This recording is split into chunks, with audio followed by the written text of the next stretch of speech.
वैसे में विजय शर्मा लगातार, क्योंकि अब तो आरोप, क्योंकि अब दिल्ली विधानसभा कल कैलाश गहलोत की चिट्ठी के बाद, उनकी एग्जिट के बाद आम आदमी पार्टी से अब आरोप आप पर यह लग रहा है कि अब दिल्ली विधानसभा को आप इसी मुद्दे पर लड़ने की कोशिश कर रहे हैं।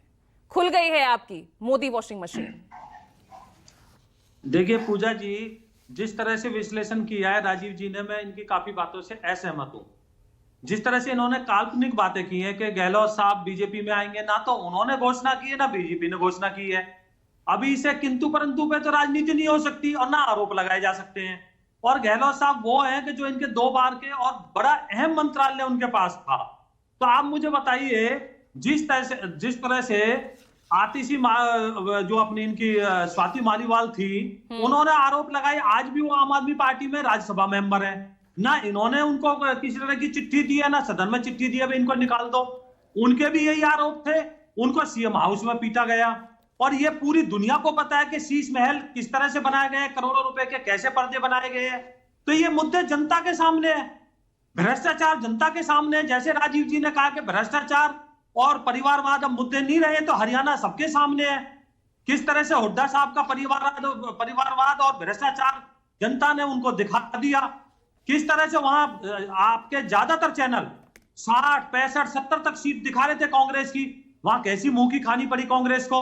तो ये जनता है, बोलती कम है लेकिन सब जानती है। करोड़ों आंखें करोड़ों कान है जनता के, ऐसा नहीं है। राजीव जी को मैं बताना चाहता हूं, देखिए गहलोत दिल्ली में तो आपका वनवास खत्म नहीं हो रहा है ना, और मुद्दा इसलिए कुछ बचता नहीं है, इसलिए भ्रष्टाचार का मुद्दा अब यहाँ कैलाश गहलोत, उसके उनको लेकर भी अब यही आरोप लग रहा है कि ईडी सीबीआई का दबाव, वो डर दिखाकर उन पर कार्रवाई का डर। पूजा जी, मार्च में उनसे पूछताछ हुई थी, जैसे कि राजीव जी ने बताया है। आज 9 महीने हो गए। हाँ। 9 महीने में अब ऐसी क्या बात होगी? और उन्होंने वो मुद्दे उठाए जो पूरी जनता उठा रही है, पूरा देश उठा रहा है, इनकी सहयोगी पार्टी कांग्रेस उठा रही है।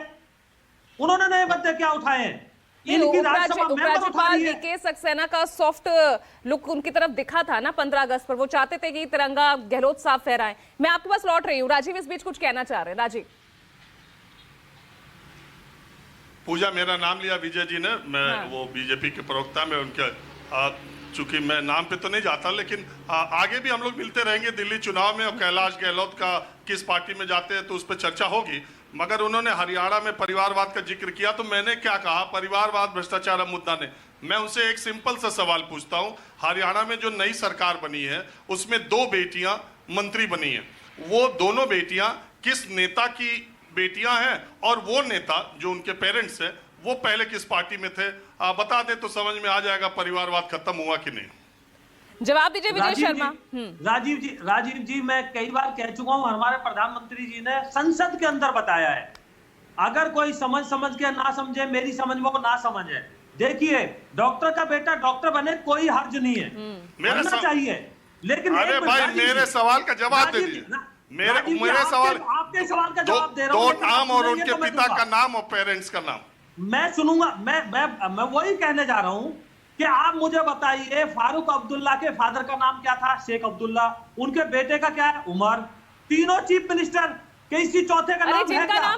मुलायम यादव के बेटे का नाम क्या है? आप मुझे बताइए। अखिलेश पूजा जी, एक मिनट जी भाई। विजय जी, जो वो पूछ रहे हैं उसका तो जवाब दीजिए पहले।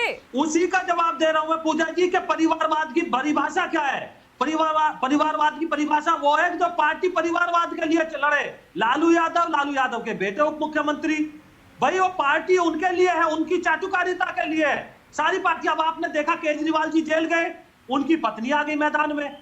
तो मैं ये बताना चाहता हूं कि आप मुझे बताइए, प्रधानमंत्री मोदी जी का कोई परिवार का है क्या किसी तरह से कि वो मुख्यमंत्री हो, या मुख्यमंत्री का बेटा मुख्यमंत्री, प्रधानमंत्री का बेटा प्रधानमंत्री, राष्ट्रीय अध्यक्ष का बेटा राष्ट्रीय अध्यक्ष?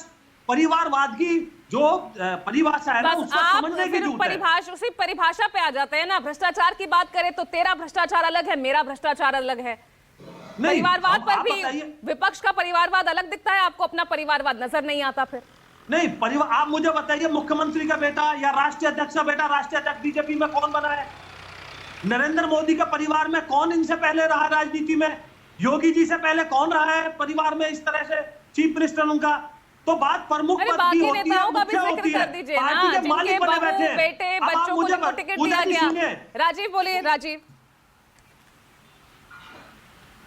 देखिए पूजा, मुझे निकलना भी है और अगर हम और विजय जी आपस में ही बात करते रहे तो कोई मतलब नहीं। मेरे पहले उस सवाल का जवाब दिए नहीं, और भी पैनलिस्ट बैठे हैं, उनको भी मौका देना चाहिए। मैं चूंकि उन्होंने एक फैमिली का नाम लिया, अब्दुल्ला फैमिली का, तो मैं एक और सवाल उनसे पूछ देता हूं कि अटल जी की सरकार में उमर अब्दुल्ला मंत्री थे कि नहीं? हाँ या ना में बता दें। राजीव जी, मैंने आपको पहले भी कोट किया कि आपने प्रधानमंत्री जी का नहीं सुना। वो हमारी उस टाइम सहयोगी पार्टी थी। हमने प्रधानमंत्री जी ने बाकायदा कहा, टीवी के ऊपर बैठाया कि हम पहले अपनी बीजेपी में करेंगे, और बीजेपी में कर रहे हैं। कोशिश हमारी पूरी है, हम स्वच्छता के साथ राजनीति करते हैं और करने की कोशिश कर रहे हैं आगे भी। तो ये आप देख रहे होंगे। तो अगर हमारी सहयोगी पार्टी भाई परिवारवाद से आप पीछा नहीं छुड़ा सकते विजय शर्मा। तो यहाँ पर ठीक है, अब मैं आगे थोड़ा सा बढ़ जाती हूँ।